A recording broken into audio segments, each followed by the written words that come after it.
I'm having a Home Alone moment. Ah! That should be more. Ah! No, Mum's staying at my sister's tonight, which is, you know, good. And I'm home alone with the dogs. I don't know if my husband's going to make it over tonight because he's working. And depending on what time he finishes, he might be going straight home. He's going to call me soon and let me know. But you know the thing when you're home alone and you hear noises and they freak you out, even though they shouldn't?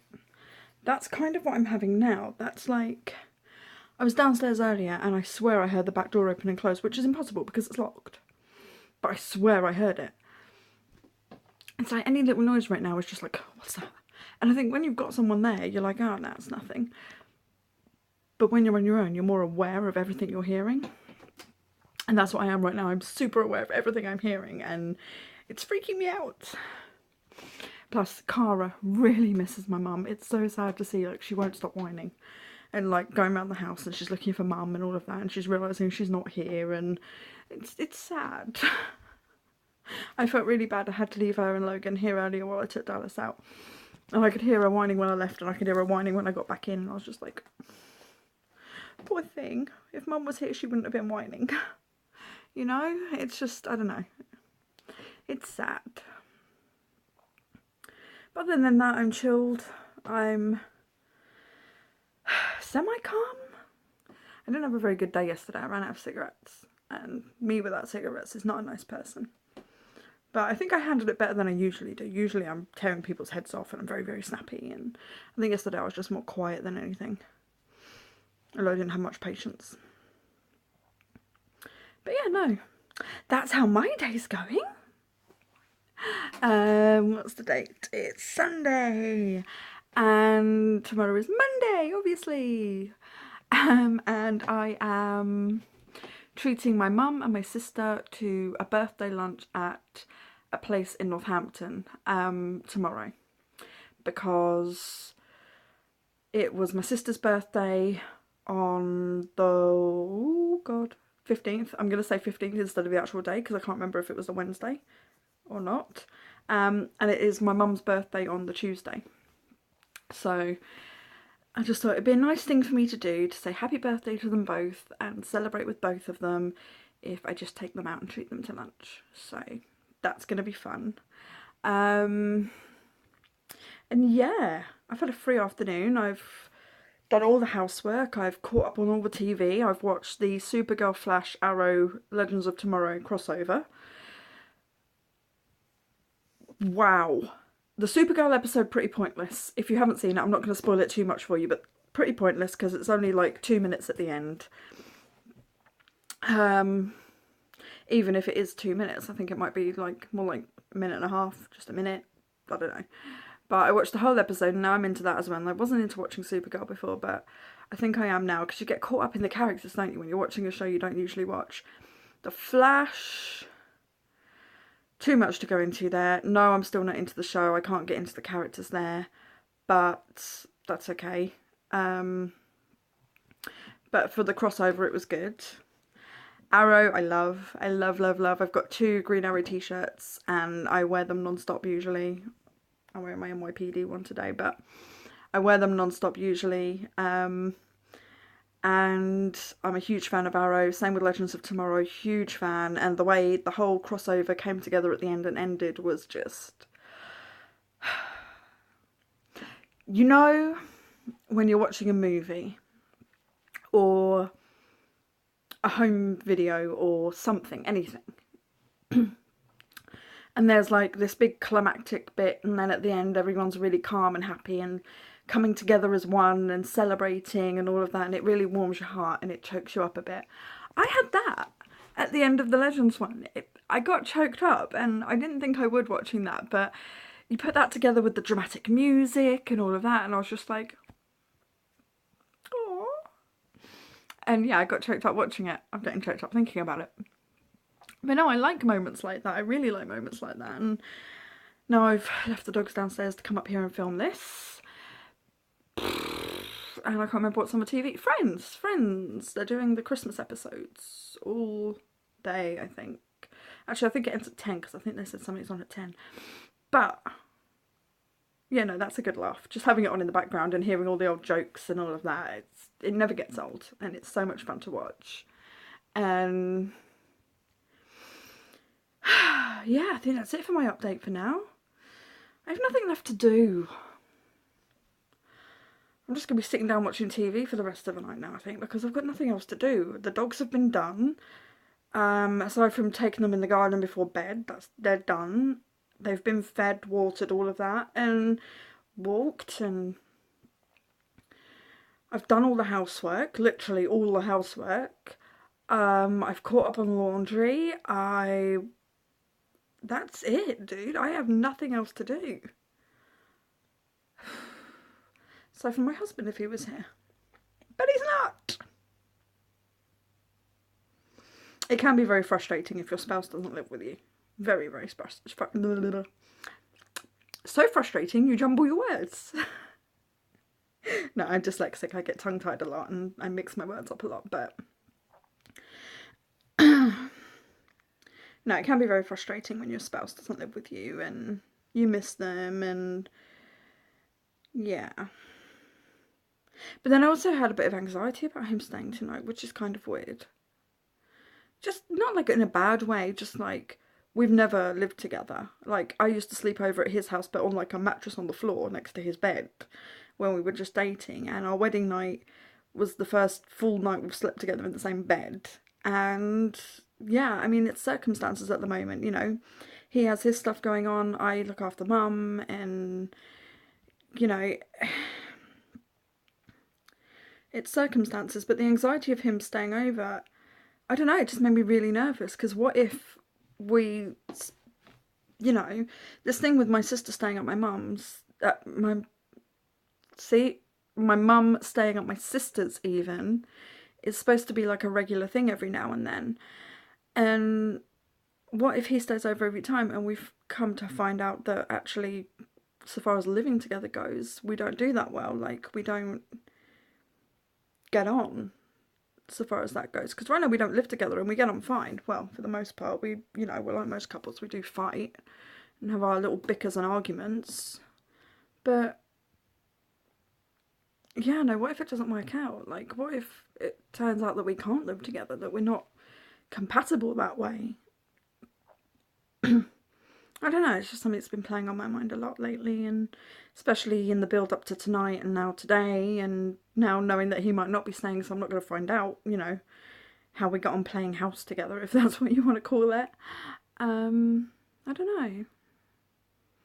Yeah, like I said, it's just scary, I guess. It's the unknown.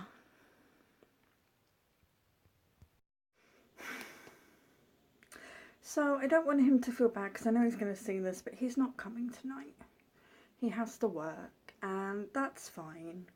I completely and totally understand. Slightly disappointed, because I was really excited in the end to have him coming round, but you know, I completely and totally understand, and it's perfectly fine. He won't be finishing work or getting home till like 1 or 2 in the morning, and he's going to be shuttered, so it's best he just goes back to his house. And yeah, no, I'll see him tomorrow anyway. He's picking me and my mum up from my sister's, so I'll see him then anyway. But yeah, no.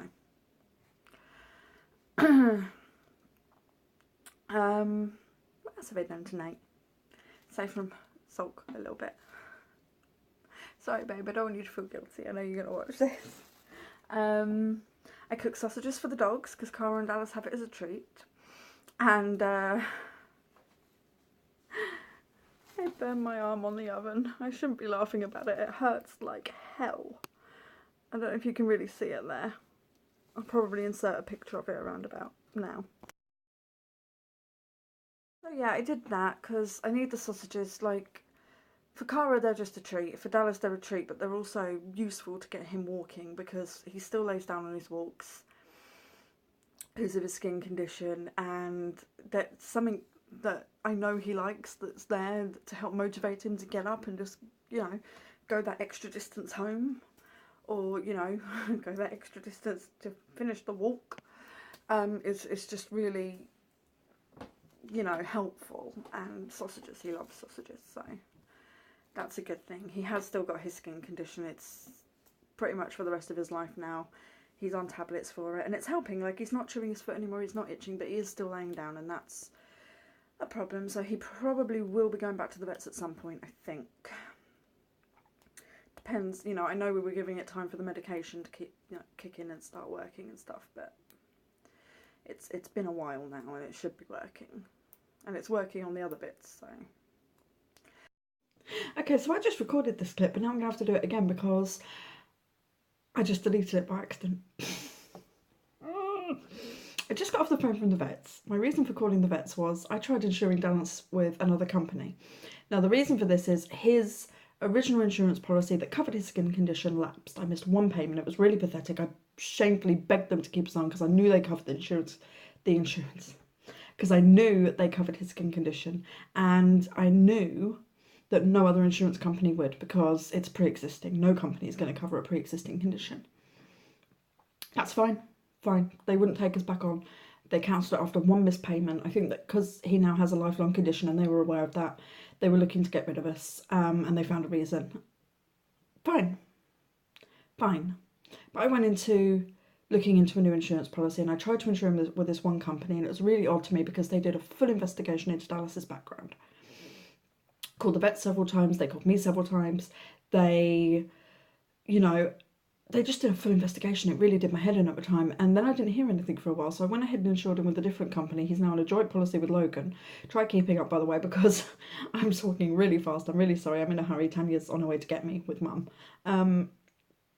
Anyway, I didn't hear anything for a while. I put him on a joint policy with Logan. He's now fully insured. They didn't do an investigation into his skin condition. They just, you know, thanked me for making them aware of it, and that's that. Brilliant. So Thursday last week, I got a letter from the insurance company that I thought had rejected him, that he is not currently insured with, by the way, because I turned them down. And the reason I turned them down is because of their reasons on their letter, for one, taking so long to get back to me, and two, for what would have to happen for them to insure him. There would be exemptions, obviously, his skin condition. They can't cover that. I knew that. No, like I said, no other insurance policy can cover that.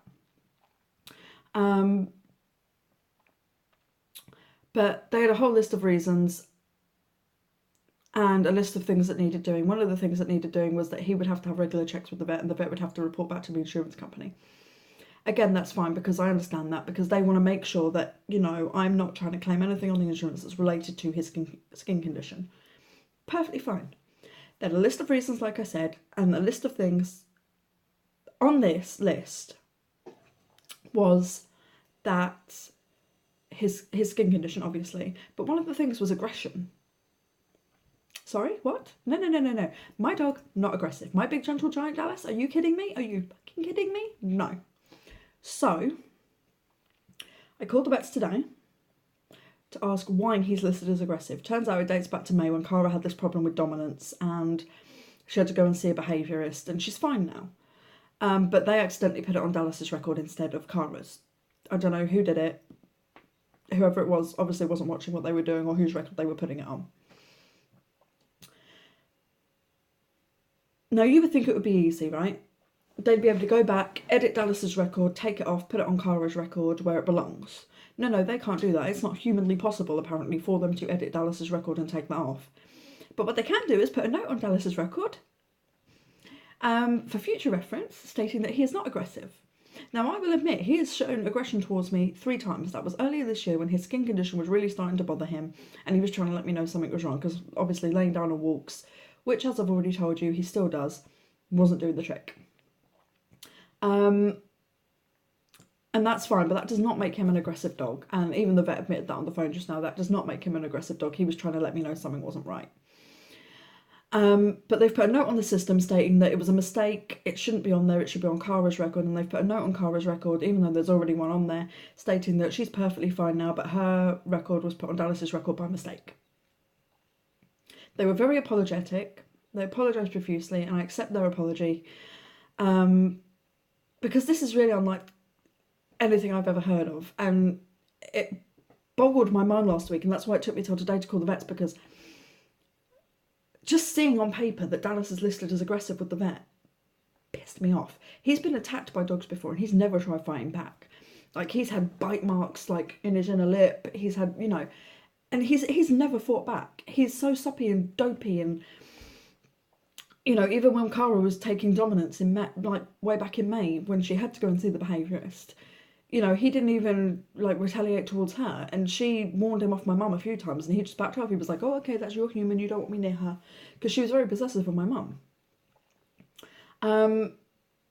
But no, like I said, the vets have apologised, and I told my mum about the letter when I got it last Thursday, and she was shocked. And I told my husband about it last night because I didn't really know how to tell him that Dallas had been listed as aggressive, and he was gobsmacked. He was absolutely gobsmacked. He was just like, "My Dallas? Not my boy. My boy's not aggressive. That can't be right." So no, he encouraged me to call them today and to get it all sorted, and that's what I did. And I mean, I ranted about this in my video clip from last night. I ended up cutting it off because I once I get going on this subject, anything to do with my dogs, I'm just so passionate about my dogs that I ramble on, and it ended up being like a 12-minute long rant, which I know no one wants to see.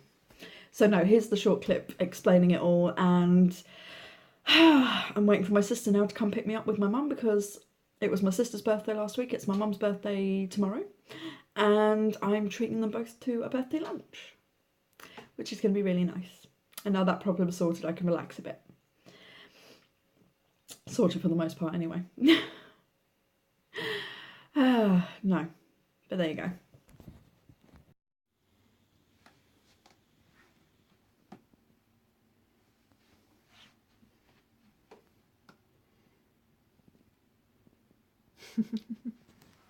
I've been messing around with chalk. Why not? Just a couple things. First off, I want to say happy birthday to my mum. It's her birthday today. Happy birthday. I love you so much. I literally don't know what me and the dogs would do without you. You do so much for us, and I really appreciate it. And just thank you for being so supportive with anything and everything I do. It really means a lot. Took my mum and sister out to lunch yesterday as a treat for both their birthdays, and I realised when I got back I didn't vlog any of it, and to be fair, I don't think I could have anyway because it was just so busy there. The place we went to was packed, but it was so much fun, and we had a giggle, and I was hyper as hell because I'd had so many energy drinks and coffees and all that before I'd even left the house. That I was hyper, and it made it more of a giggle, I think. But no, it was really nice to be able to treat them for lunch for their birthdays, because they both do a lot, and they're both, you know, extremely important to me, as you can imagine. And yeah, it was just really nice to be able to do that for them. I'm trying to think what else has happened that I can say. Not really much. I've decided, right, so far as uploads go, Wednesdays are going to be vlog uploads, Fridays are going to be more fun uploads. That way I'm not mixing, you know, them in together, so that way you don't get Snapchat filters and Dubsmash stuff mixed in with my regular vlogs. I think that's the best way to do it. Time will tell, but that's how it's going to be from now on. 2 o'clock in the afternoon on Fridays is when my fun videos go up, and I think 3 o'clock on a Wednesday is when my vlogs are going to go up. So just keep an eye out for them because I'm setting them to upload automatically. Yeah, I'm nervous about that one too. But no, I just thought it'd be easier, that way not everything's not mixed in together, and it just makes life so much easier. If you enjoyed this video, please give it a big thumbs up. If you haven't already, please subscribe, and I'll see you next time. Thank you for watching.